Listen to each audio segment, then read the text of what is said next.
No minutes. All right, then we'll go to the town warrant.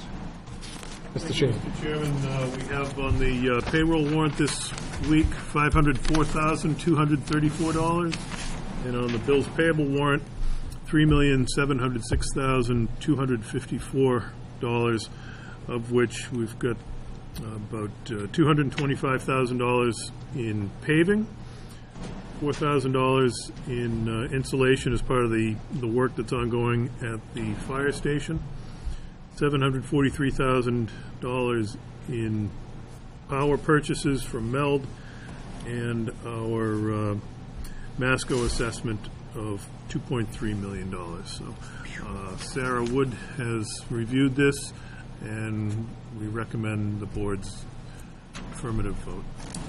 Any questions, Mr. Sheehan? Do I have a motion? Move to accept as presented. Second. I have a motion and a second. Any further discussion? Hearing none, we'll take a vote. All those in favor signify by saying aye. Aye. Opposed? Hearing none, it passes unanimously. Mr. Sheehan, the town administrator's report. A few things since it's been almost a month since we met, so a few things to report on. I had talked in the past about the municipal modernization legislation that was pending on Beacon Hill.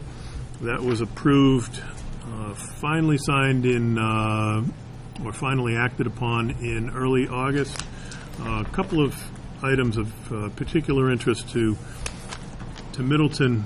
Town meeting in May of this year had approved us filing for special legislation to establish a special ed reserve fund to help us with unexpected or unanticipated special ed costs at the Tri-Town. That language almost verbatim got rolled into the Municipal Modernization Act. It had been filed, I think, as a budget rider initially and kind of bounced around. Ended up in the Modernization Act and was passed. So that is available for us as well as every community in the state. So we're working with the Tri-Town administration to make sure that we fully understand the process for adopting that. And even though it applies to everybody, we're very appreciative to Representatives Spiliotis and Jones, as well as Senator Tarr, for their support on our petition. So, and that support continued. They were willing to keep moving our particular legislation forward as recently as last week. We told them no need to do that. We can rely on this. So. And then one other item which comes up occasionally during, mostly in the summertime when we're not meeting on a regular schedule, or we're not meeting on a schedule consistent with the warrant schedule, the board can now designate a member or any member to sign warrants on its behalf, and then at the next meeting there'd be a report on what was approved. So that'll make things a little bit easier. Blanket agreement, or can that be done in any respective warrant week? It can be done. You could vote tonight to authorize one member to sign all warrants for the rest of the year if you wanted to. At least that's the way we interpret it. I expect there might be some clarification out of the DOR, but we'll keep our eyes on that. So now that we're back on a regular schedule, it probably won't really become an issue until maybe the holidays, if we take a few weeks and modify a schedule. Some of the governor's uni modernization stuff doesn't take effect until November 1st. Some of it took effect immediately, but some not for a while. Right. So, and again, where we're back on regular schedule, it's kind of a moot point for the moment. I recently attended an event over at MK Services on South Main Street. They're a precision machine and assembly shop. They recently received $500,000 in funding through the Mass Growth Capital Fund. It's at least the second time they've received funding through Mass Growth Capital. It's going to allow them to modernize some of their machinery, real high-end, high-tolerance stuff that they do, defense and other defense and medical equipment manufacturing primarily. So they'll be adding a few jobs, but it's nice to see them investing in their plant and staying here. So we were joined at that by Senator Tarr and Representatives Spiliotis and Jones. So nice event. The board, I know, before my arrival here was getting fairly regular updates, and there was progress being made on tax titles and delinquent property taxes. There's some information in your packets from Don Carter. He continues to make great progress on that. He's got tax titles down to about $186,000 now. I think when he started, or on the chart that is in your packet, we were at about $753,000. And I think we might have been even higher, because I think he started before then, didn't he? I think a little bit before that. I think he might have nibbled some of that off when he first got here. So great to see that continuing progress being made there. That funding, for the most part, goes into what eventually becomes our free cash, much of which we direct towards capital projects. So, a couple of new hires since the board last met. Building Commissioner Scott Fitzpatrick started a couple of weeks ago. Town Accountant CFO Sarah Wood started a week ago yesterday. Both of them have jumped right in, and they're I won't say they're settling in nicely. They hit the ground running. So great to see, and want to send a thanks out to local inspector Mike Donahue, who was the interim building commissioner for I would say at least 2 months while we were going through the recruitment process, and also the inspection secretary Karen Matsubara for her help in the transition, and then also on the accounting side, Sharon Bainbridge. This is not her first rodeo on holding down the fort when we're going through a transition in the accounting office. So she's a great employee and really did a great job helping us with a seamless transition. And also, of course, Cheryl Wright, who is here for the second time as the interim town accountant. So Cheryl will probably be here for another few weeks as she transitions Sarah in, but Sarah's doing great, so I don't think Cheryl will need to hang around too much longer. So, and then finally, the sort of happy ending story to what started as a really crummy Monday morning. As all of you know, Fire Chief Frank Twist suffered a heart attack yesterday morning. He was fortunate in that he had it at the station, and he had it in the presence of 8 paramedics. I think there were 7 paramedics and an MD paramedic. So he was basically, his heart had stopped. He was in cardiac arrest. They brought him back and transported him immediately to Beverly Hospital, where he's recovering now. So I talked to Eileen earlier today. Frank's being moved to another floor. He's probably going to be there for another few days, but really quite a remarkable 24 hours. And and then the great irony, and this is what the news channels seem to really have latched onto, is Frank was scheduled to retire tomorrow. So it's hopefully it's the start to a long and healthy retirement for Frank. So I saw the news van at the fire station when I was leaving early this afternoon. I think they were all here at some point today. So we're happy it ended the way it did. Not happy the way the day started, but it looks like Frank's going to be okay. So we wish him the best. Here, here. So that's all I have, Mr. Chairman. Thank you. Great. Any questions for the Minister? No. All righty, so we'll go to our first agenda item. It's the Board of Selectmen for the Middleton Code, Chapter 6, Section 3, will conduct an interview to fill a vacant alternate member of the Zoning Board of Appeals to serve until June 30th, 2017. Candidate to be interviewed is Howard Susser, 11 Pollock Drive. How are you? Should I pull up a chair here? No, why don't you just come up, stand. It'll pick you up. You really don't have And to. keep it just where it is. It'll pick you up. And basically, why don't you just tell us a little bit about yourself and why you're interested in this position? Thank you for having me, and if any of you took the time to read the letter I wrote, I appreciate you doing so. I hope there weren't too many misspellings. I did it from my from my phone. And I've been a resident for, I guess, 6-7 years, maybe 7.5 years. And as I mentioned, I've come to know a lot of people in town through my children's friends' parents, through my participation in the men's softball league, which instantly put me in touch with 100 guys from Middleton in my age group. And so in a really short time here, within a year or so, I felt like I'd lived here quite a long time.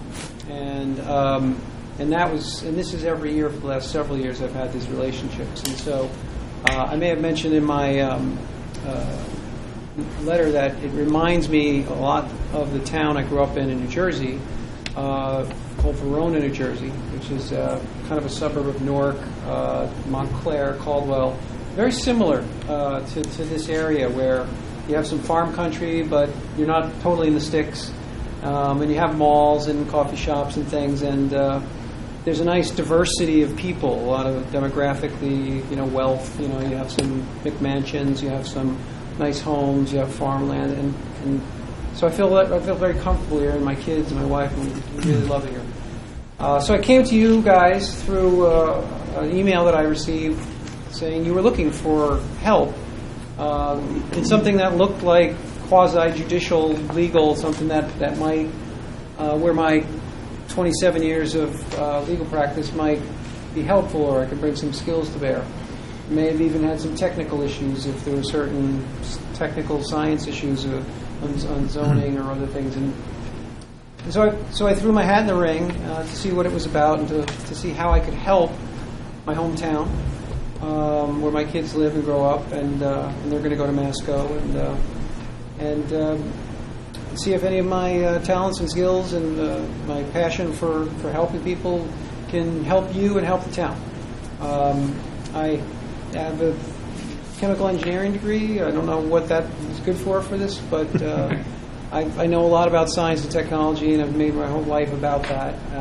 My law practice has been intellectual property law, a lot of litigation, a lot of corporate law, but I spent a lot of time in court and brokering deals and negotiating and seeing both sides of issues, and very often making judgments and decisions that cost millions, and I've had cases where it were hundreds of millions of dollars. So if that skill set and my passion for helping people and for being part of this town and giving back a little bit, if those are generally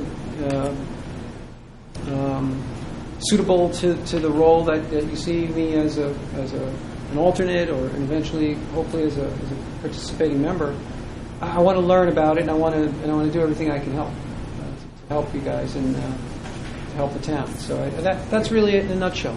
I don't really. It's not something I spent my life wanting, looking forward to doing. It just fell in my lap. I said, this looks like something I might be able to help. Might be interesting. Get to meet even more people in town, and go from there. Any questions? Sure. When we went through this process a few weeks ago for filling a full position, as you probably saw, one of the things and the benefits of having an alternate position is it's somebody that can step in and really hit the ground running as a full member when a position opens up. And one thing about the Board of Appeals, or any of the positions in town, including this board, it's a volunteer position where individuals will give time when they can, and sometimes when they can't, there's a vacancy. So that's really what caused our vacancy originally on the Board of Appeals. A long-time chairman there, due to family and business commitments, just wasn't able to serve anymore after doing a wonderful job for a long period of time. So the beauty about being the alternate position, it's, as you did see in the posting, is a willingness to learn. Well, you bring a certain skill set that I actually think would be complementary to some of the board members, and the beauty of the alternate, it allows you to learn the process without having to jump in and kind of catch your breath. But the thing I will add, though, is that an alternate member will be an active participating member in meetings. They can be there. They may not be able to vote on an issue if that quorum is there. But in the past, our alternate members have been a part and parcel of every discussion that's gone on, has sat there, has actually gone and done the site visits. So one of the questions I'd ask for you is, I know you work in Boston as chair of a practice at Burns and Levinson, is there an ability when times happen, and sometimes it's during the day, that site visits might happen, or you're walking a site where activity before a Board of Appeals may occur? Because one of the things about this, just like it is with the Planning Board and the Conservation Commission, and our Public Works Director who's here will tell you, sometimes it's strapping on the boots, rolling up the sleeves, and actually walking a site and being there. Yeah, and I'll say the answer is yes, I am available. And as to the apprenticeship aspects of being an alternate, I come from an industry where you're an associate for many years, and then you start making heavy decisions.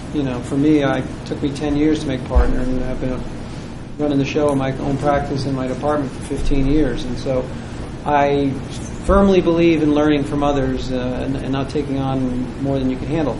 As far as my ability to participate at a moment's notice, it's really a function of what I'm doing that day. If I'm in court, it's usually not a moment's notice. I mean, we have, planning board, when they have a public hearing, there's certain notice that has to be given. So it's not a case you'll get a call on a Tuesday saying, can you be there tomorrow at 2?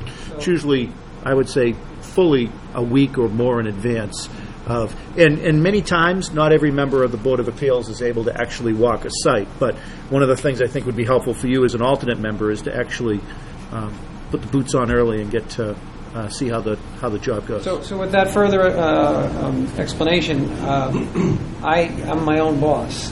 There's nobody above me in my firm that tells me where to go, so I make my schedule. I have people who work for me.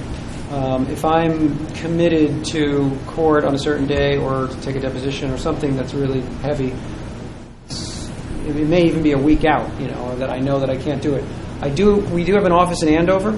And I tend to go there quite a bit, maybe once a week. It helps me when I'm coaching, or if I'm sneaking out to play golf, or if I'm doing some social thing. So I can easily work in Andover and bounce anywhere in this area. You fully understand quickly. That sometimes your full-time job gets in the way of volunteering. You fully get that. But if you called me up or you gave me several days, and I would be doing a hell of a lot to make that meeting, and it would be the rare occasion that I wouldn't be able to. And the last question I'd have, Mr. Chairman, and I ask this of everybody that comes before us, either for zoning board or planning board, and I get what you do for a living. However, do you have any plans now or in the future to do any type of development yourself here in Middleton that you think would potentially conflict you being on the Zoning Board of Appeals? No, I don't. I've heard ideas from people in passing. Wouldn't it be great if we had a so-and-so in town? I know there's a couple spots that have been looked at. I think my father-in-law had talked about that. But I have nothing that's even remotely tentative in terms of personally involved. I have 13-year-old boy-girl twins who are just going into 8th grade. I'm working very hard to make ends meet, even though I have a nice job. And I'm not a real estate developer. I ask everybody that question. Time may come, and I'd be happy for that time to come if those opportunities arise. But as standing here today, I can't tell you I have one. Okay. Any other questions? Thank you. I'll move to appoint Howard Susser as an alternate member of the Zoning Board of Appeals until June 30th, 2017. I have a motion. Do I have a second? Second. I have a motion and a second. Do I have any further discussion? I just want to say thanks for your interest, and again, to point out what Brian said. In my experience so far, being an alternate, and this goes out to everybody in town too, listening, you're not put on the shelf. You're full, you're very well involved in the discussions and everything, and it may came down to a vote thing. But I appreciate newer people getting involved in the town. As a litigating lawyer, you usually have to have a red light to stop me talking. I'm happy to help out. I'll help as much as you need me, as much as you ask. And I'm really proud that you guys put me on the team. Thank you. Thanks for willing to serve. Okay, I got a motion and a second. Having no further discussion, all those vote signify by saying aye. Aye. Opposed? None? Passed unanimously. All right, great. Thank you. Thanks, Howard. Can I stay for the rest of the... You can stay as long as you want. We love an audience of one. I don't count? You had to be I here. think you had to be here. I'm not sure that you're coming here tonight. Our next, I asked. our next agenda item is the Superintendent of the Department of Public Works, Bob Labasi, here to discuss water issues and recycling. And just to bring that up, I had dinner prior to this in Ipswich, and on the menu it said, if you ask for a glass of water and don't finish it, we water the plants with it. It's gotten that bad in Ipswich. It said, because of the water ban. We ask that you not ask for water, but if you do and you don't finish it, we use it to water the vegetation. I spoke to Ipswich today too, so about their regulations. So that'll come up here. Great. So the reason I asked Andy if I could get on the agenda to discuss our water situation. Although it's not dire as in we're, really low at the pond, it's dire in the terms of our water permit. The DEP requires us to be at 65 gallons per person per day, average for everybody. We are going to blow that out of the water this year if we stay at this rate, just as a town. I can tell you, I was talking to the treatment plant today. In July, we averaged 3.86 million gallons per day. August, even after we put level 5, no water restrictions, we're averaging 4.67 million gallons a day. So it backs up my next point is that nobody's listening to us. We're going out, we're giving violations, we have people out there who've had $1,300, $1,400 violations, and there's no teeth to it. Much also that, we just can't have I don't have the overtime to keep sending our guys out night after night, catching people. They're on to us as to when to water when we're not out there. We try to mix it up and do the best we can, but people just are not listening to us.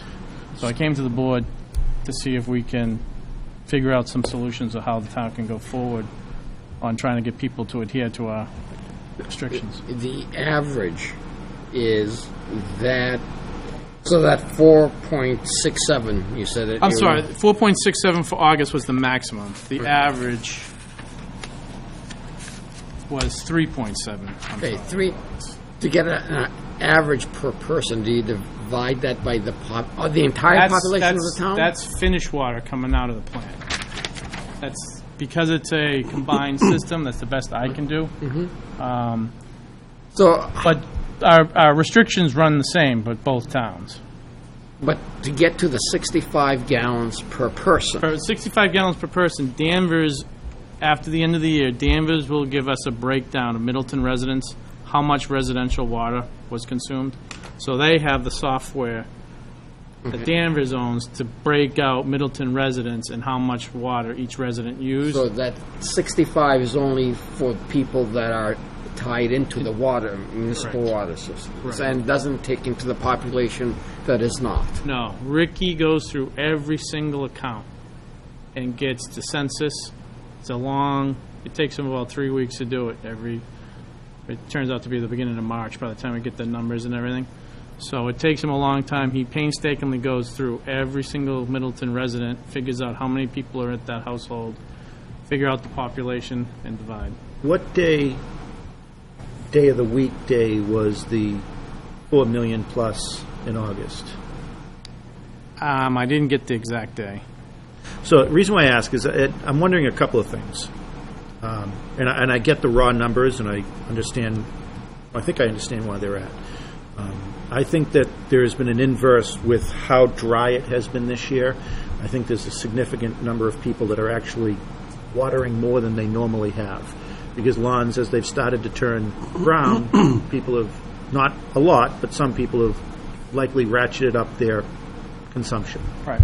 I also know that because it's been so dry, there's been significant water loss through evaporation, others, and swimming pools, and we have a large number of swimming pools in the town. So I'm just wondering if those two are colliding with the obvious drought that we're dealing with. I don't think swimming pools would affect it that much. It's just the irrigation systems are just killing us.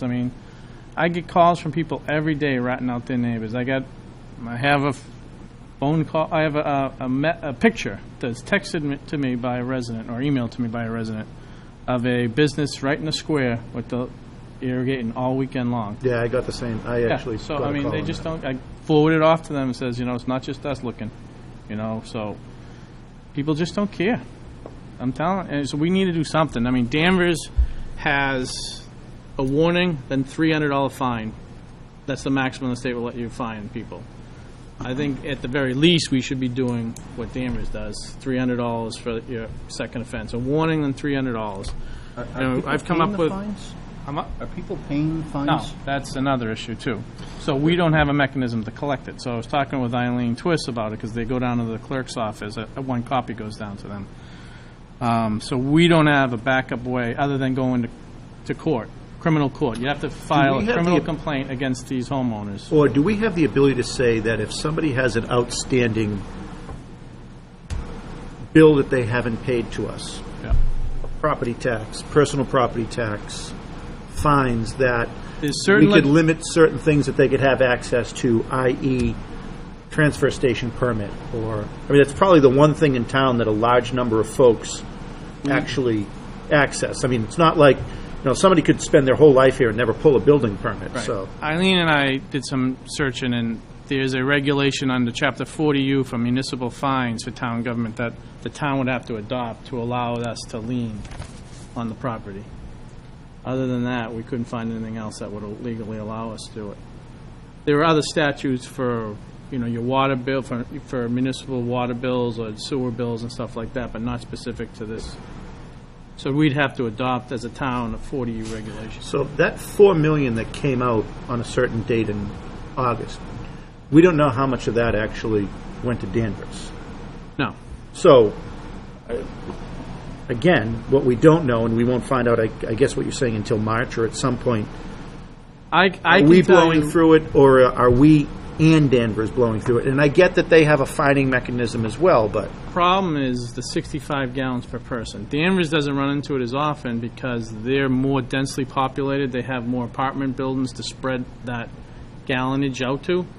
We are more rural. You have bigger properties, less people on the property that are just dumping loads of water onto their lawns, and we don't have the population to be able to spread that number out with.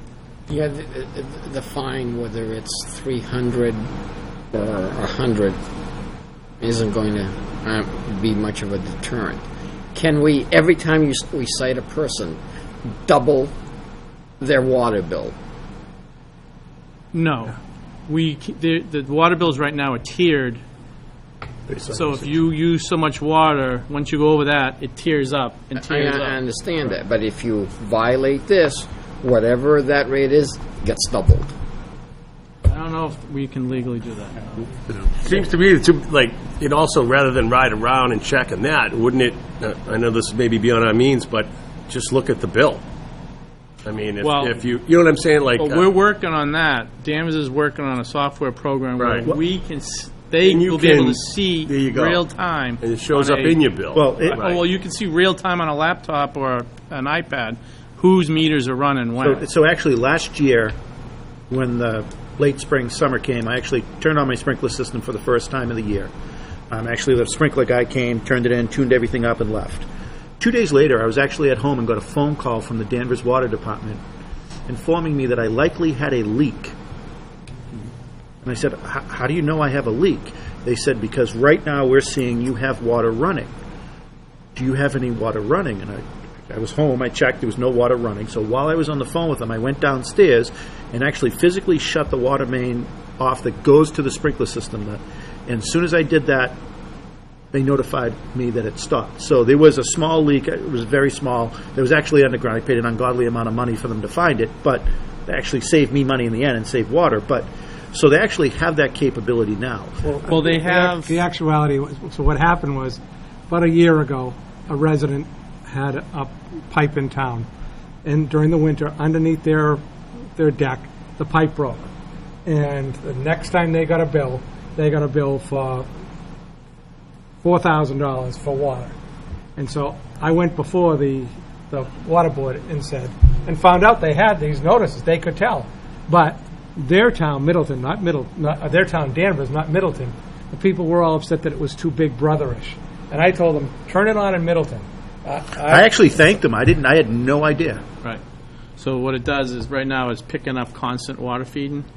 So from talking with some people over there, they're working now on trying to get it up and running to find out so that you can be told whose meters are running when. So if I wanted to say go out in the middle of the night between 12 and 7, I can have it set up so that it'll tell me whose meters are running at that time. You know, between 12 and 6 in the morning, your meter really shouldn't be running. You'll probably do it at a certain flow rate or something like that. But I don't think that's talking with Jason at the water treatment plant. It's not in place yet. Since we went to only hand watering Yeah. during certain hours, have we seen a corresponding decrease from No. that 4 million? It's gone up. Really? Yep. No, I'm going to tell you that I'm up at 5:50 and I do it. So far, I've called, I'm going to stay out of town. 5:30 in the morning, McDonald's on Route 114 in Danvers is watering the hell out of it. Yep, they got a lot of farms. CarMax, watering the hell out of their lawn. All you have to do is look at the lines. If it's lush green, they're watering it illegally. It's Right. pretty easy. But we So have to I've called actually see it Danvers on- on those commercials because they're not in Middleton. And so just say, listen, I've got people in town I'm telling to not use water. They go down 114, they're looking at two of your biggest businesses just watering like So crazy. we'll go down there, give them a fine, and then they change their settings. And we got to figure out when the next time they're doing the settings. So Yeah. And here's the, Ipswich does it this way. Ipswich does it, why we bring up Ipswich is, one's a warning, the second time they shut the water off. See how many times, people start listening when you shut the water off. I'll tell you right there, I would never support, after a warning, shutting the water off. I mean, I've said this in the 10 years I lived here. I mean, taxes, or at least our tax rate is not as high as other communities, but people pay a good amount of money in tax here. And a lot of people have come here wanting a larger lot and have invested. A lot of the homes that have been built, not just the recent ones, I'd say over the last 10 or 15 years, have invested a lot of money just not in the physical structure, but in the grounds around it. I get, to a certain degree, that people are willing to pay for the water they're using. However, when we're at the point that we're at now, there has They to be... should sink a well. Well, exactly. But there also has to be a point where common sense has to kick in. When you drive around town, I've mowed my lawn 5 times this year. Right. The greatest point that's come from the drought this year is I'm not mowing it every week. I guess it's not a great year to be a landscaper. So I would never support going to the warning and then shutting somebody's water off. I mean, what is that? I mean, I'm just going to warn you now. If we're over 65, the DEP is going to take that opportunity to And here's what I would state teach us a on the over lesson after we 65. took the wells off. It bothers me that DEP constantly views Middleton and Danvers in the same vein. When we implement water bans, Right. Danvers doesn't. Let me just finish. Right. When we implement water bans and we say our businesses can't water like our residents can't water, Danvers always has a different Danvers doesn't position. allow their businesses at all to tie into town water for irrigation. None of them can. Previously they did, though. I can guarantee- maybe might have the been newer before, businesses, but I before can- this permit, maybe. I can guarantee you that there's businesses that are tied in. But I guess the point is, you made it clearly earlier, the $65 gallons per person per day. When you look at a home or an apartment complex in Danvers, and then you look at some of the single-family homes in Middleton, Right. it's an apples to orange comparison, but we're being shoehorned into the same box with Danvers. So, I mean, and I've said this time and time by DEP. I mean, I get why there's water restrictions. I also state, though, we are 100%, 99-point-something%, except for certain areas up in over near the Ferncroft, of a septic system Sure. here in Middleton. They're not in Danvers. So when somebody is running a lot of water, where is that water going? Unless they're irrigating. It's going into a sewer system, it's being treated, and it's going off somewhere else. Here in Middleton, what you're watering your lawn with and what you're flushing your toilet I and running your understand. shower I don't is- disagree. So, but My job is to keep No, us I under get it. 65 so the town's not fined. If we want to just sit back and say, all right, DEP's going to fine us, and Bob, just to get off the topic, have you talked, and I know we have a new building inspector, have you or the building inspector talked to the people coming in with the 85 new homes that during a period of drought, you can't put in your landscaping? The new houses being put in are put in wells. You're putting in wells. Yep. But the ones that because I happen to know someone that was watering. I know the big dispute was that they put in sod, and sod has to be watered 4 times a day. If you Yep. don't water it 4 times a day, it's not going to take. Right. And my point was they never should have put the sod in. I mean, when you're October's a not- beautiful time of year to put sod in. Best time of the year to plant. Exactly, but you know the builders, they want to move on to the next one. They don't want to. But We all have our. I just want to know if that's information is given to these people, like that. Yep. Hey, listen, during a water emergency, we're not gonna let you put. They know. Okay. They don't, because they sell the house. They don't. Once it's sold, they don't care.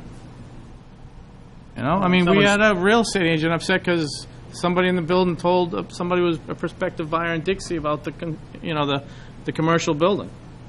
We're all upset about that, but we tell them. I guess it would be interesting to get from Danvers now, rather than having to wait till March, exactly what the month of August actually looked like for. I've gotten some numbers so far, and we're going to be over. We're going to be over by a lot. Where are we going to be for the year? Averaged out at this rate, considering, and then I took the water we've used now, and then averaged what we usually do after October, November, December, and put that all together, and we're up to like 72. Have we ever been fined in the past? We haven't been over in the past. Right. We've been last year we were at 65, and with rounding we kept it at 65. Are we aware of what those? No, there's not What specific it would on what be will like? happen. Is any town like? What's the numbers on that? Do we know? Or What will happen if we go over? yeah, like how much is when's the last town that got fined and what they get hit with? Do we know? Just I wondering. don't know that offhand. No. What are the other towns in the areas per person per?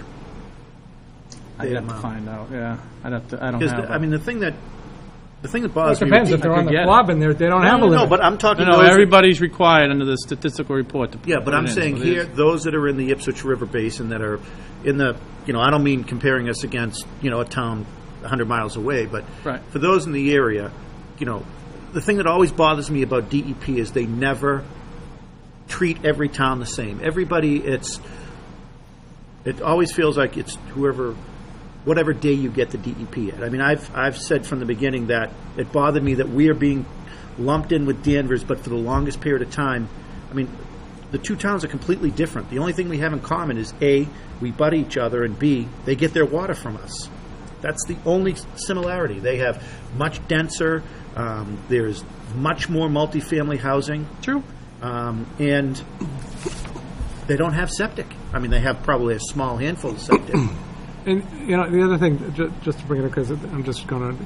The other thing that happened is that my wife happens to work in Ipswich, and she called the wrong number, and her phone comes up as the Ipswich Council on Aging, and the person that answered said, "Oh, that's fine that you call me." I thought it was the Don Water calling me because they have a reverse 911. I guess that guy got a call twice that day. We are in a water ban. We are in a water ban. Are we doing stuff like that? The people that don't look at the cable, that don't look at everything like that know that we're in a water ban. I mean, are we We dispersing? don't have a reverse 911 system. That'd be nice. That'd be nice stuff to have. Yeah. I mean, No. It seems like I'm looking for guidance on what we can do Right. to get people who just don't care to kind of get in line. Well, I think it's kind of hard to try to immediately implement something other than, what you're doing. I don't have a problem if we have to approve some more overtime to actually be a little bit more vigilant in moving around to different time frames. And And I get that. But But we're doing that now, it's not doing it. Here's the question, and I understand what you're saying. You can't go from nothing to something. But let's say I'm just never going to listen to you. Do we say, you get 5 violations, we shut your water off? There has to be an end game. Right. There has to be something. That's the person that's giving you the finger. Because I'm sorry, my job is to that keep us never under come up. 65. No, I'm I coming get to that. you I'm to not- let you know I'm that not we're having a criticizing problem you. I mean, doing I appreciate that, you coming so- in and talking right. to us about this. But I guess, I wouldn't want to go to the extent of Ipswich, because if you get a warning and then you Right. shut somebody's water off, we better be prepared to not have 3 people in the audience, a hell of a lot more than 3 people in the audience. Secondly, my point earlier that I don't know how we can make a dramatic change overnight, A, to push the dial the other way, but B, actually have some effect. I mean, maybe what we can do is speak to the police chief, if we could get our mobile sign that we could put up at a couple of locations that actually remind folks. And I know that we have signs that are hung up on certain neighborhood. But I don't think the issue people is get- that they don't know. No, I think it's that they don't care. I think it's a the lot of same them they people. don't care, but I think there's some people that don't know. And as you talked about the businesses in town, I mean, at some point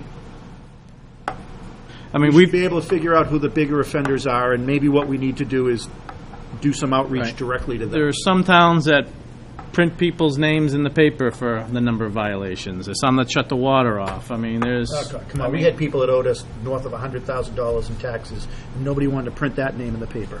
We're going to stop printing people over $100. I'm just water trying fine. to figure out how. No, we, I'm you not. know, Again, I'm not criticizing you, but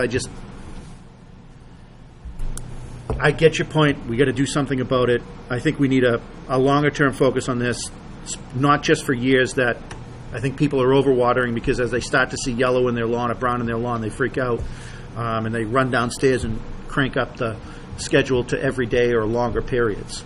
And maybe what we need to do is start looking at some of the businesses in town that. not just businesses. No, though. I, mean, I that's- know, yeah. but some of the businesses in town that are being regularly fined and at some point are coming before some board in this town for some type of approval on permits and Brian, licenses. I'd be willing to bet, much the same as the tax base is 85-25, that you could shut all the businesses off in town and it wouldn't make a difference. I think this is strictly a residential problem. This is people with their lawns. I think, I go up and down. All you have to, with a business, all you have to do is go up and down and look. You can tell whether, same as you go to another- a subdivision, you could tell who's watering, you just look at it. The another- only thing that I don't know is, does Kurt has a Mann well? have a well? No, just your neighborhood. If you go in your neighborhood, you can tell who's watering, who's not. We have well signs now that we just purchased. So Ricky's going to go out and go through, find out who has wells, go out and place, permit them, go out and place them in the yard for the people. So at least they don't have to go out and buy well signs, but at least they have them. So we're trying to come up with a good database of who has wells and who doesn't. I mean, sometimes we're off, but another problem is the Industrial Review Committee. They're opposed to this and want all kinds of landscaping directly opposed to what we're trying to do here. That's Well, the not industrial helping us as a town. I mean, I That's a complaint from a lot of businesses. They're No, and I forced get to it. do. I mean, a lot of the business, but you know what? The beauty of what we've gotten out of that is Route 114 in Middleton looks a hell of a lot better than Route 114 in Danvers or Peabody. I don't disagree, but you That can do wasn't that by- without water too, though. No. I mean, there's certain different types of landscapings we can put in. I mean, I guess the thing that gets me so irked about this is I remember a couple of years ago when DEP recommended to us to start implementing some things like restricting how much an individual can plant on their yard, how much of their yard could actually be landscaped, and how much had to be kept wild. And as my argument is, somebody sitting on an acre of land and spending $7,000, $8,000, $9,000 a year in property taxes, they damn well better be able to do in their property certain types of landscaping. If that means they drive a well, an artesian well, that'll allow them to water more frequently. But Anyway, this I'm going to get off my high horse on this. I don't know how we turn the knob between now and, we all know what's going to happen in the next month. Water usage is going to drop again. But we'll get to another problem that this is creating now, though, is we've been getting a lot of calls on Lakeview Ave. Lakeview Ave doesn't have any water pressure between midnight and 7 in the morning. I have the same thing on my street. Right. Now we've gone back in the last month or two and done a lot of research on that. I mean, the plant has changed the way they operate and when they shut the plant off and go to the tanks for all gravity. But there's so much water use. You can go to the plant. In fact, Jason offered to have you guys all come over and take a tour of the plant and look at their graphs on their computer. What happens every night at 11:30, between 11:30 and 7 in the morning, when all the water. I mean, last night alone. Last night they used 1,018,000 gallons between midnight and 6 in the morning. That's an awful lot of water. Townwide. Yeah. Between the two towns. Between the two towns, they used over 1 million gallons just last night alone. I mean, so anyway, so all that water leaving there drops the tank height, and Lakeview Ave loses pressure. So when they get up in the morning, there's no water pressure for showers and whatnot. So Tommy Leary from the fire department was nice enough to go out and run some pressure tests on the hydrant up the top. So the pressures came in at 5:30 in the morning. We're at 15 PSI, which is below our requirement of 20 PSI. So we as a town are going to have to do something now to help those residents. Yeah, but now we're it becomes a not- biohazard. Do I understand they Oh, shut a they pump do. off there? That's what it is? They- When they pump, they shut off the treatment plant, so they're no longer pushing water out, it pressurizes the system. They shut that off, it goes to the tanks. When the tanks are full, now the water in the storage tanks over in Danvers creates the pressure. Do they do this at 7 p.m.? No, they shut down at 11:30. Okay, because I've said this before. In my neighborhood, between 7 and 7:30 every night. Still? You Still. shouldn't. I shouldn't get sit at 7. sometimes I'll have my sink on in the kitchen, and all of a sudden my water will come way down and almost stop, and then I'll wait, and it'll slowly come back for a while. It's always between 7 and 7:30 p.m. Yeah, we still haven't figured that one out yet. But the plant is still operational at that time. So we know it's, when they fill the tanks, it depends on what time the tanks get full, and then they shut the plant down. So it's usually between 11 and 11:30. Here's a question for you. How many people would you say right now are at 5 or more warnings? 5 or more? 50? Okay. 100? Somewhere in that vicinity? Yeah, I think we need to implement something.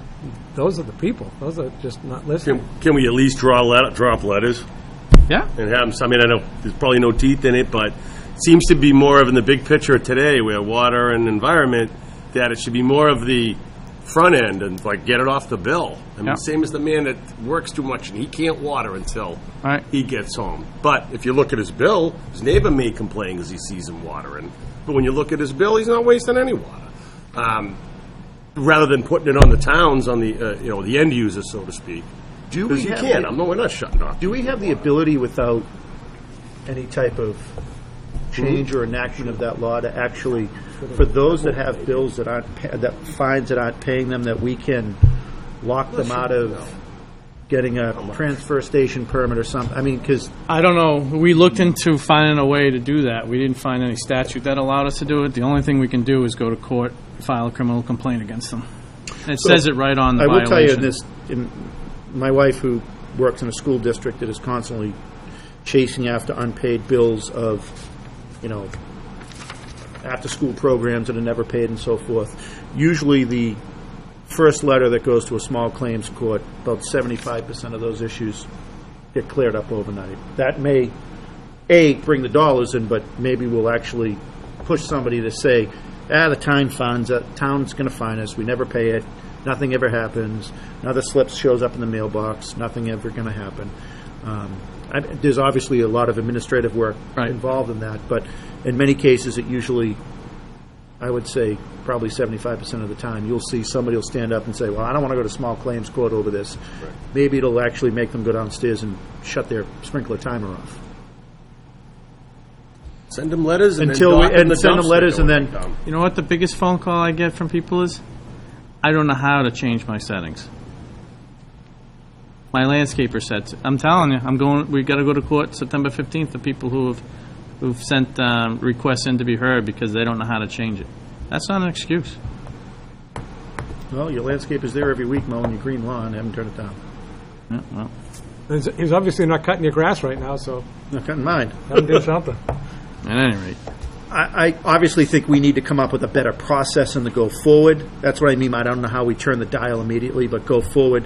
I think we need to come up with something that has some teeth, that's reasonable, that is enforceable, that isn't going to become an administrative nightmare on you and Ricky, or an administrative nightmare on Eileen or anybody else that would be the hearing officer on that. I'm waiting to hear back from the director over in Ipswich to find out how the shutting the water off goes. I understand you don't ever want to see it, at least after a warning. But I think that's the best way of getting people to stop. Maybe it's not the first time or the second time, but I think it should be part of the conversation. My opinion. I mean, just however the board wants to, what direction you want to go. I'm just looking for direction at this point. Well, in the short term, I think letters should be sent. I think the letter should state in there that, you've got outstanding fines that haven't been paid. pay them within the next 6 business days, or we're going to small claims court. Right. That will likely, you'll probably see your mailbox fill up with paid fines, and hopefully that will have a I corresponding don't effect. care so much about getting paid. No, but as I'm me, saying, the but town hopefully does, it'll but- have a corresponding effect on, Right. and quite honestly, and at the same time, the folks that are the repeat offenders that you've got 5 and 10 fines, start knocking on those or driving by those yards more regularly. And if it needs to be 15 fines, and then we go to the next step. But And- see, what these people, as you can see, they're doing it at midnight to 7 o'clock because they know they don't have anybody working. So what are we Well, going to do? we're And then- we're out. No, we're. No, what I'm saying, then between- the only other thing we do is we adopt a process and shut their water off. I mean, you either hope that something is going to move them from the process of, yeah, I get fines, I don't have to pay it, nothing happens, to, well, wait a minute, I just got a letter, the town is actually, and if anybody's watching, we'll go to small claims court. That'll move somebody. I don't want to go to small claims court. It's a waste of our time, money, and energy, but maybe it'll move the dial on somebody. But ultimately, if there isn't something, either a heavy monetary penalty that's enforceable or shutting off the people will not obey. 50 people have 10 or more violations. I don't know if it's 10 or more, multiple violations. We'll say. Whereas They a don't fine. care. Right. We need behavior modification. Right. And that's only going to come if, there are heavy financial enforceable penalties or shutting off water. So when You somebody don't do it any other way. when somebody gets a fine in their mailbox or front door, whatever the process is there a follow-up that happens? Is there a mailing? Is there another bill that's sent out? Is there... No, I mean, it's harder for us because we don't have all the we don't do the billing. Billing, you we don't don't have have the every, yeah, right. But, But no, we don't have a follow-up, no.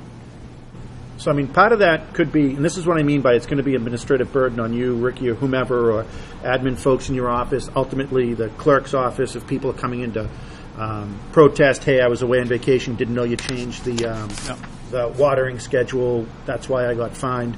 But if people have always gotten fines and there's never been a follow-up, through no fault of anybody, it's just the way it's been, we don't know that that's not going to change their... Right. They The only notice follow-up operandi. we have is we're required by our permit to send the 10 highest residential consumers their name and addresses off to the state. We do that. We let the residents know that we've done that. I mean, I would suggest there is follow-up. The next ticket is the follow-up. How many tickets do I you have to get before you change what you're doing? However, but if folks know they get a ticket and nothing ever happens, eventually... Yes, there has to be No, the some- follow-up is, hey, here's your ticket. You haven't paid it. If you don't pay it in the next 5 to 7 days, we're going to small claims court. That might move the needle. It may not. And if it doesn't, then we have to go to something more drastic. And we have to do something in the longer term anyway. We will start sending letters out to all those people who find. Anyways, And on the maybe short term. include what you just said, that, those that are in the higher Yeah. are going to be outright reported, which is not a new practice, but, Right, obviously what. And I honestly believe that a lot of folks that may know that we have water stage, what is the term? restrictions, Restrictions, levels, different different stage. levels. I don't think a lot of folks understand why we have that. This isn't the Public Works Director or the Board of Selectmen saying, hey, we want to preserve water and so forth. We're doing. I mean, a lot of it is completely out of our control. And I think some level of education is going to have to happen in the future beyond just changing the process. That might be true, but I'm going to tell you, if it's this year and you don't know about a water ban, you are living in a cave. No, hey, and there's, I mean, get it's it. on- There's some people that don't care. I get that. It's in the CCI that gets sent out to everybody. I'm sure the majority of the population isn't opening up their CCI when it's sent out to That them. goes out annually. No, but by virtue of it annually not and- being a majority of the population violating it, most people are seeing the sign. Most people get it. Well, and with the signs, there's, all the signs from different levels are basically the same color. Each of them they're supposed to correspond to this. Actually, the No. newest signs do. Some of them are the old ones. Right. We still, just so that we are able to get as many out there as we can, we still do So, use some of the old like, ones, right. the one on 114 and Essex, Right. from 4 to 5 was the same color. Right. Well, You know, if you don't, yellow and orange, yeah. if you don't, once you see the first sign, you know. It's like political You- lawn signs. 3 weeks later, people don't notice them So, anymore. They blend you know, into the environment. So if you're going to change it, you know, at least, you know, paint a border around it or something, so make it different. So I'd like just to get rid of this whole thing altogether and just go to, you know, you guys can water 2 days a week, you know, just have at it, and that's it. The whole year, 2 days a week. Instead of these people watering 5-7 days a week and killing us on the front end. You just go, but we can't underneath the permit, we can't change that. But that's a discussion. Well, we I hope to could have. if we were showing I- DEP that we're trying to be more proactive or reactive. Right. I'd have to discuss that with them. Well, unfortunately, you know, we're late in the year, late in the season. There's not a lot we can do to change. You know, we can't unuse the water that's already been used, obviously. So we'll work over the coming months to see if we can come up with a better series of approaches for next year to try to change behavior. See if there's any room we can get from DEP. One of the things I live in an EverSource community. Every month I get from the electric company a summary of usage, and it compares me to, Your most efficient neighbor. and I pat myself on the back. There's benefits to living alone. You don't use a lot of Working late energy. at night at selectmen's meetings.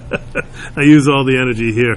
So, but you know, maybe that's, you know, maybe if we have the technology to do something like that, labor intensive, there's going to need to be some Right. technology associated with it. But Just one other quick item.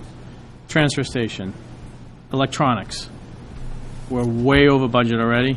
It's $2,500 every 6 weeks now we're spending for electronics. I'd like to ask the board that we eliminate electronics pickup from the town.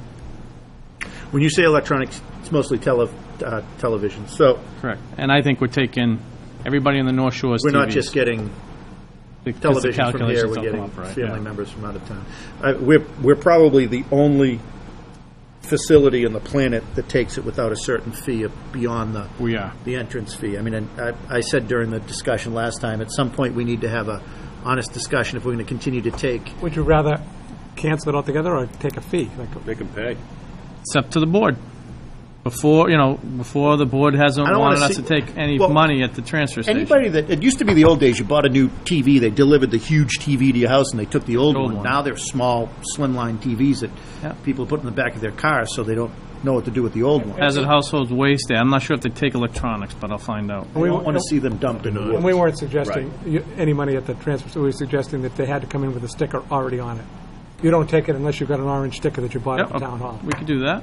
Something like that. Yeah, because if you turn them away, then they're going to be down the end of the street. And they're going to Down the end of North Liberty Street. Right. Could we take a quick survey of what some of the other transfer stations that are in the area are charging? Okay. I mean, because And at some point, the age of the big old CRTs has got to be, I mean, it's been a while now that everything's gotten smaller and I would like to think at some point that No, but demand now the flat screen- decreases. the flat screens are going in there. The older flat Problem is, no one's taking them anymore. There's no place to bring them. It's India's just- not it's taking it. just the big China's not TVs, the taking little it. Oh, TVs, okay. It's just Price people- is just skyrocketing to recycle it. So it used to cost us $800 every 2 months. Now it's $2,500. So every 6 weeks, it's filling up. It's filling up faster than it used to. I actually went there the other day, I saw you had some you couldn't even put in the trailer. The trailer was full. Yeah, it's just, I don't know where this stuff is coming from. I think it's coming from outside of the town. Then they stop by and use our water, then leave. Alrighty. All right, so we'll keep it going until, I mean, I'm going to warn you now, we're going to be well over in that account. So, No, we're not letting this sit. This Are we issue's coming seeing back. any increase in other things at the transfer station? what do you mean other You know, things? other things that we're disposing of? An increase in the amount of tonnage? No, well, tonnage. Are we taking in more than we were previously? No, we're pretty right on every year. Average around 2,500 tons, give or take a couple hundred tons. What about other items in the recycling stream? You know, We're about 33%, and we seem to stay right at it. Before you go, can you give us an update on the work being done at the town common? Town Common, the contractor for the curbing for the paving, for the parking lot, and then the handicap ramps is coming in. In fact, I got a date before I came here because I knew I was going to be asked that. Of September 12th. The week of September 12th they'll be in. And then the paver is going to be right in behind it to do this, the finish coat. You're doing any out of the curbs in town? Yes, they're going to do it all. Well, that's asphalt, but that's different. Yes, I gave you that date. And the signage? Signage we have. We're waiting. We're going to get with Meld and they're going to have to put it in. But speaking of that, I just need a location again. When we had spoken, we had thought it was going to be single-sided. It's double-sided. So do you want it still in the same location, facing the parking lot and facing the field? Or do you want to change? No, I mean, I think that location would Still, okay. work. I just want to check. Yep. Make sure that, like, a tree's not right behind it. Right. Did you get a chance to see the brick that's installed? Yes, I was there this afternoon. Okay, good, yeah. Did a nice job. All right, well, thank you very much. All right, thank you. And Well, we'll get thanks back for bringing to you. this to I got nothing out of it. I'm back in my same spot, but thanks for having me. Yeah, we're not dropping the water, believe me. You're going to hear from us on the water. Thank you. Our next agenda item is to vote to sign the easement with Cumberland Farms for the land on Maple Street and South Main Street. We're actually not quite ready for that. Cumberland Farms has not signed that yet, so we'll ask to put that off to the next meeting. Can I ask a quick question on the easement? I know at one point, Attorney Mann was here, and she overheard one of the discussions we had specifically on the easement, and there was some concern that we had to, there was some additional insurance that we were required to have because of that. And I remember Jill mentioned that, in fact, there was a way that that shouldn't have occurred. Is this ringing a bell with anybody? I think that's the... Yeah, the indemnification language. Yeah, thank you. Right. But in this instance, the Cumberland Farms is allowing us use of their property, and in the case of the Liberty Street example, which I think you're talking about, was use where the town would be allowing use for a No, resident. she had mentioned, it was specifically about Cumberland that she had mentioned. For some reason, I know we went back and forth on that, on the indemnification language, and our argument was that it falls under the recreational use statute. Right. And even if somebody, as long as it's not gross negligence on the part of Cumberland Farms, nobody would have a claim against them if they fell in. That's actually the point that I think she was talking about, that it would indemnify them as well as us. Yeah, and I forget if we struck that language. I think we agreed to leave it in there, feeling there was no additional liability on the town. I'll double check that. Okay, thanks. Are we addressing the next agenda item without the chief, or are we just... Yes, we can do that one. Okay, our next agenda item is a vote to adopt the police department policy and procedure number 1.25, administration of nasal naloxone. Also known as Narcan. I was going to say, yeah, I remember Narcan. I couldn't remember the... So the chief has had prepared a policy for administration of Narcan. We'll use the sort of most common name for it, and he has talked it over with the union. The union has agreed to cooperate in the administration of Narcan. You'll recall that there has been at least a couple of incidents where police have administered Narcan successfully. So he's asking simply for the board's approval of the policy and for authorization for him to sign the attached agreement with the Addison, Gilbert, and Beverly hospitals. Do I have a motion? So moved. I have a motion and a second. Do I have any further discussion? Hearing none, we'll take a vote. All those in favor signify by saying aye. Aye. Aye. Anybody opposed? Hearing none, it passes unanimously. Thank you. Our next agenda item is a request from, I'm going to say, Attorney Kurt Mann on behalf of SD Management Group, LLC, DBA Ferncroft Country Club, for liquor license change of manager from Thomas commonly referred to as Toby Ahern, to Ronald E. Rice for the following locations. 1, Ferncroft Country Club for the seasonal member lounge and area surrounding the tennis court and practice putting green, 10 Village Drive. Ferncroft Country Club for the 19th hole restaurant and function room at the Ferncroft Country Club, 10 Village Road, aka Village Drive. And Ferncroft Country Club for the seasonal halfway house snack bar, 10 Village Road, aka Village Drive.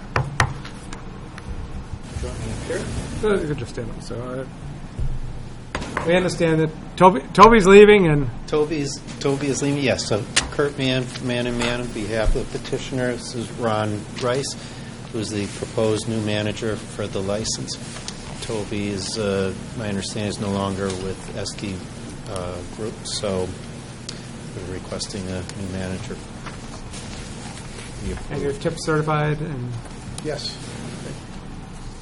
your background in the industry is? Yes, I was spent 12 years at the Harvard Club in Boston as the clubhouse manager there, and they had multiple restaurants. And then the past 12 years, I was the club manager at the Oakley Country Club in Watertown. And we had 2 restaurants and then a function facility, very similar to Ferncroft. Any questions from the board? When did Mr. Ahern leave, or is he leaving? Has he left already? My understanding is that he has, yes. And the dates I'm not sure of. Yeah, just recently, they had a retirement, going away party for him last month, and they gave him an honorary membership. So he's still kind of around. I'm not sure. He's got a couple of things he's working on. He's in no rush to do anything yet. So is he still, at this moment, the manager of record? Well, he's the manager of record until... But he's no longer there. Change. But he's no longer there. Correct. So, He's still around. He's still around. I guess, yeah, but and not to put words in your mouth, I mean, one of the things we always say is, we understand that sometimes, a year from now, you could get the greatest job opportunity, you take it, you give your notice, and you leave. If it's somebody that was retiring or leaving and there was a longer runway, we usually like to see I think a there's little bit more of a timely... Yeah, I think there's a transition period going on now. Yeah, I'd say that this is dated August 9th. He was still the manager of record when they applied for the new one. Okay. On site. Okay, so do I have a motion? So moved. Motion, and I'll take one of those as a second. I'll second it. A motion second. Do I have any further discussion? And you reside where? I didn't know if you... in Peabody. You look familiar, so I didn't know. Oh, well, yeah, Peabody for 17 years now, yeah. That's probably not the great thing when a cop says that. I'm just kidding. Only kidding. All right, I have a motion and a second. All those in favor signify by saying aye. Aye. All opposed? Great. Thank you very much. Thank gentlemen. you. Thank you. You can You're not going anywhere. Our next agenda item is a request from Attorney Kurt Mann for the approval of an application for a pledge of license on behalf of Serenity Catering Corporation, DBA Maggie's Farm, 119 South Main Street. Again, Kurt Mann, Man and Man, here on behalf of petitioner Serenity Catering Corp. You have the request for approval to pledge the license on a new loan with North Shore Bank. Is there any value to the license? Yes. So, I mean, we have unused licenses.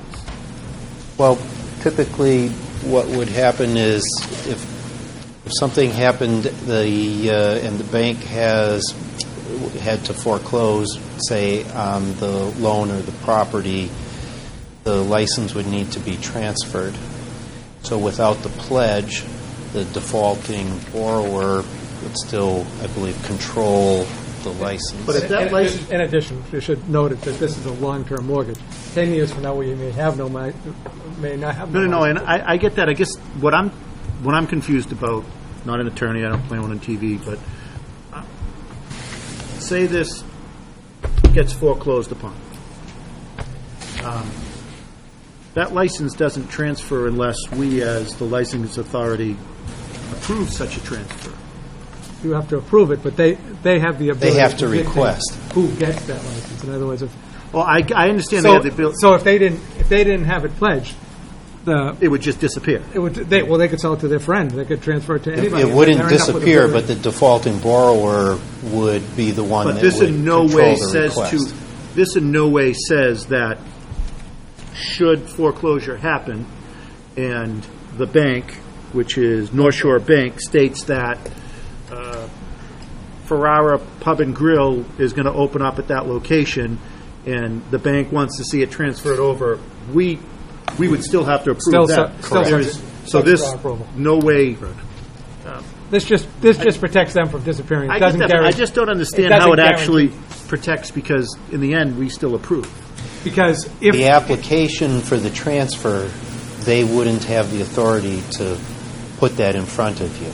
It would still be in the defaulting borrower's name. They would control the application process.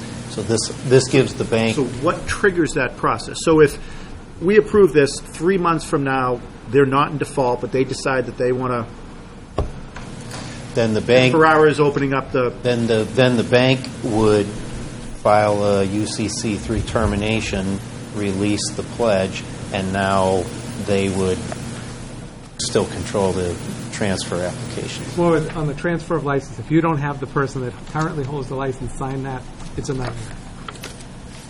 so the license will now be held by both Serenity Well, it's held by them with a lien Lien. on it by the bank. Understood. Thank you. Any other questions? They ask you how much, what's the 4 million? Business purposes.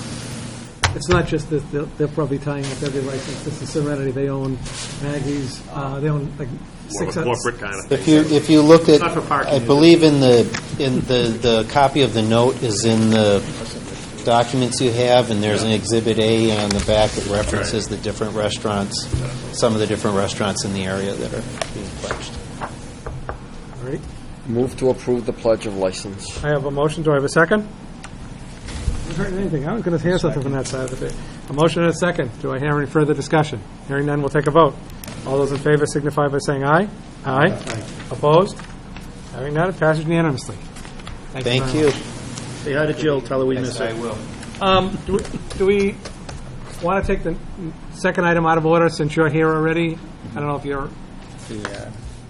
The Oh, 820? Augusta, sure, yeah. yeah. You're going to be fact totem. Stand there, we'll...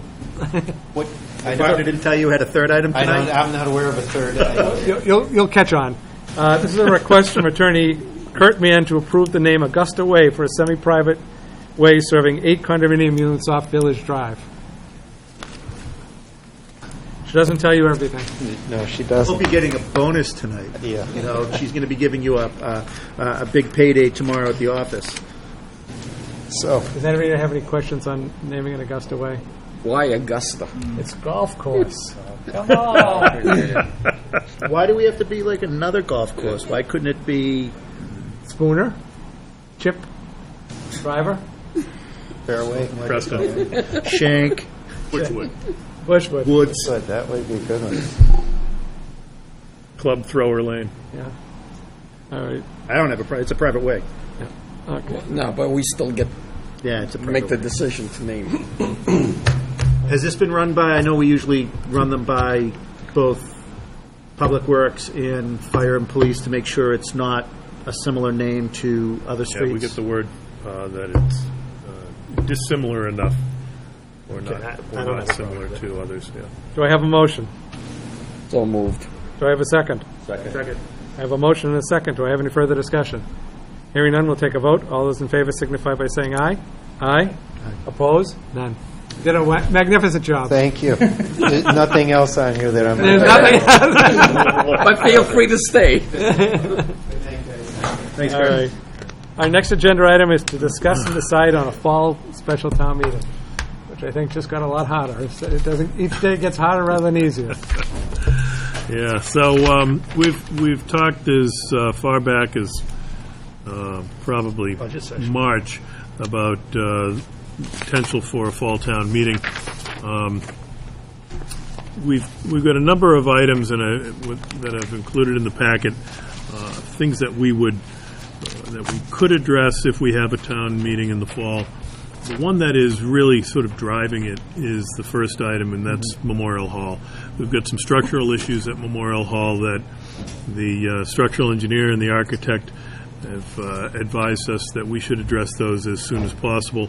They were a little, it's one of those things that they can't tell us, they can't predict when if the beams, will let go or when they'll let go. So their preference is we address this sooner rather than later, so. If we went to town meeting in the fall, and it was one of those things that we built it and nobody came, and we don't reach a quorum, and this item for Memorial Hall, the emergency repairs, is there any other mechanism to fund that? Is there an emergency basis?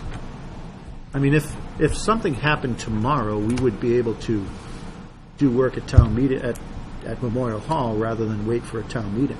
Yeah, we don't have a reserve fund or any kind of an appropriation in place that we could draw from.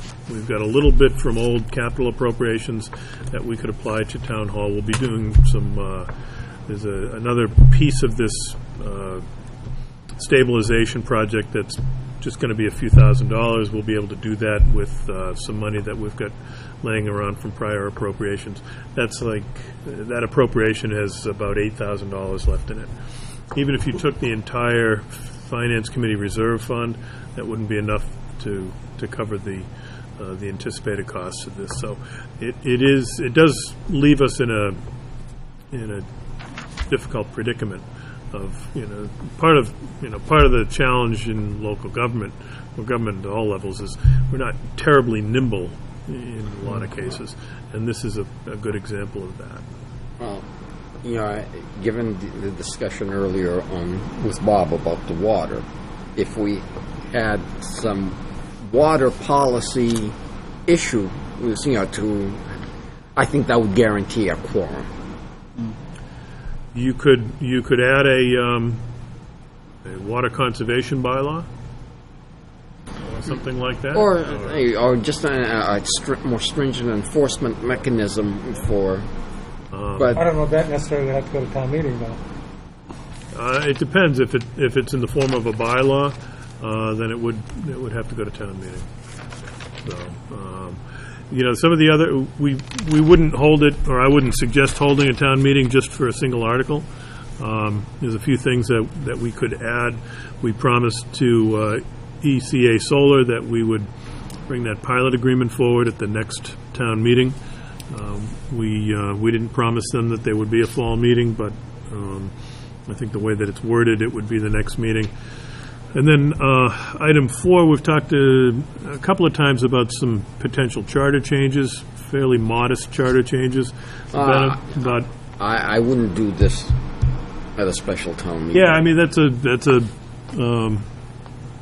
a consideration. Two things I hate doing at town meetings are something like that, or a zoning, unless it really is something that is so pressing that may need to be addressed before potential development opportunities may come or not come. That would be the only time that I'd want to. But I mean, I think number one on your list, I think everybody agrees that there's probably a more pressing need. I'd also add that when we scaled back in advance of whether or not an override was going to pass this year, there were significant capital items that we scaled back that we hoped that we could delay to either a fall town meeting or waiting until the following year. Now, some of that was additional paving money, and I mean, if we did this in November, you're not going to be paving until late in the spring anyway, not long after we could do a special during or at the beginning of an annual town meeting. But, I mean, if we do go forward, I think there were some capital items that are worthwhile to discuss putting them back in, because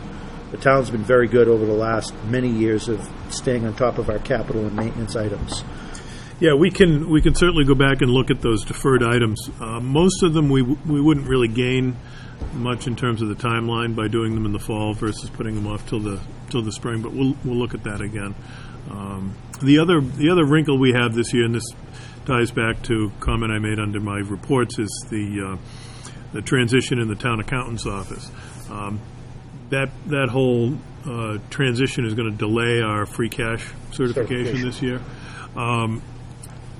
Even if we don't have free cash certified, we could go to town meeting and November 15th is the date that I'm recommending.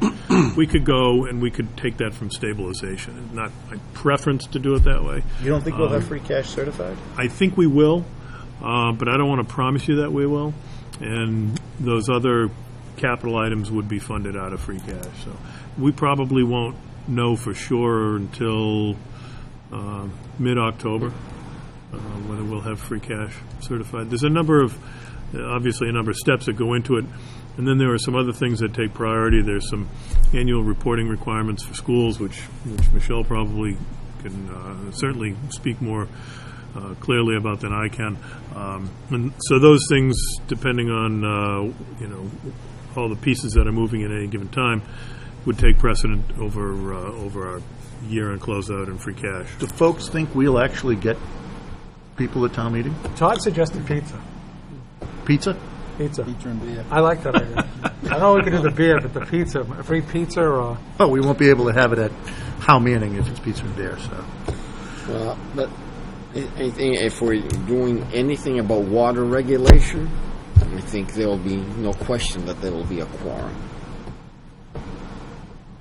I'll be working with Bob to see what we can come up with for ideas. I mean, the problem we have here is that we've got a bunch of elections that are happening right around the same time, as well as, September 1st is almost upon us. We've got a really short window to actually get this done. Yeah, we could put it off. I do worry about voter fatigue, and I've seen that in past years where This election is that I fatiguing. worked in either had numerous, primary, federal primary, state primary, presidential election, or multiple town meetings during the course of the year for whatever purpose, and it does get incrementally more difficult to get people to turn out. I wouldn't have it much later than we're looking at. I mean, very shortly after that, you're Thanksgiving and the holiday season, and then... Right, so we picked that date because it's after the presidential election, and it's the week between the presidential and Thanksgiving, or the week between Veterans Day. Well, presidential election, Veterans Day are the same week, so it's between those two events and Thanksgiving. I would strongly advise not doing it between Thanksgiving and New Year's. I agree. Well, we'll definitely not get a quorum. Yeah. The school is available, and the moderator is available for that date. Gentlemen, what do you think? Fine with it. I part of me says that there'll be more interest around them, but then part of me says it could be tied up too. I do like Costa's idea, though. I think that's the one to pursue. Water? I had jokingly said, we're going to put the peaking power plant because I know that I'll get. Then we'll withdraw it, the morning of because we'll get 400 people that will show up. But Yeah, a water would draw people out. yeah, it's an issue we have to address one way or the other at some point, and if we do it in the fall, it'll give us, whatever we come up with, be effective for the whole coming next year. Correct. And whatever it is, there will be people for it and against it, so they'll come out. So let me ask this question. If the big issue that we think we need to address is Memorial Hall and the structural concern there, if we go to a special town meeting in November and we get approval and funding as such, will we be able to do something pretty quickly after that, or are we talking about late spring something happening? Oh, no, we would be working on it over the winter. Okay. This is all interior work. There's going to be disruption to the offices, but it is something that is not weather dependent, and we can have bid specs prepared, potentially even have a price and even have bids in hand. Okay. Number 6 on this list, zoning amendments, there won't be any. Yeah, that was one. I put this list together a while ago, and that was, I won't talk specifically, but it had to do with a parcel that we had talked about in executive session that was contemplated for potential development, and we're not hearing much about that. Do you need a vote? Just a sense of the board, I think a vote to set the date and to open the warrant. Mr. Chairman, I move that we set the date of a special town meeting for Tuesday, November 15, 2016, and also open the warrant. I have a motion. Do I have a second? Second. I have a motion and a second. Do I have any further discussion? Hearing none, we'll take a vote. All those in favor signify by saying aye. Aye. All those opposed? None. Passes unanimously. Thank you. Okay. New business. The only new business that I have is that I did talk to Bob. I've had this ongoing request by a resident of Locust Street that there is a speeding sign on the way down, but not on the way up, a speed limit sign. And I asked Bob to put one up, and he said that the board needs to vote it, even though Where was this? on Locust Street. Okay. So I probably propose that I put it on the next meeting just to Okay. put a. I didn't realize that we have to vote to put a sign up, but Yeah. there's one there on the other side, and it's designated as speed, but put a sign up, I guess we have to vote on it. That's the only new business that I have coming up. And he knows the location? Because Yes. we have to specify the location. Yes. Any other new business? If not, we have an executive session under Mass General Laws, Chapter 30A, Section 21A6, to consider the purchase, exchange, lease, and value of real property, and under Mass General Laws 30A, Section 21A, subsection 2, for negotiations with non-union personnel. We will not be returning to session. Mr. Clerk, if you could take a roll call vote. Okay, Selectman Cresta, Yes. Selectman Pentakis, Yes. Selectman Reski, Yes. myself, yes, and Mr. Chairman. Yes. All right, we now stand adjourned. We will not be returning.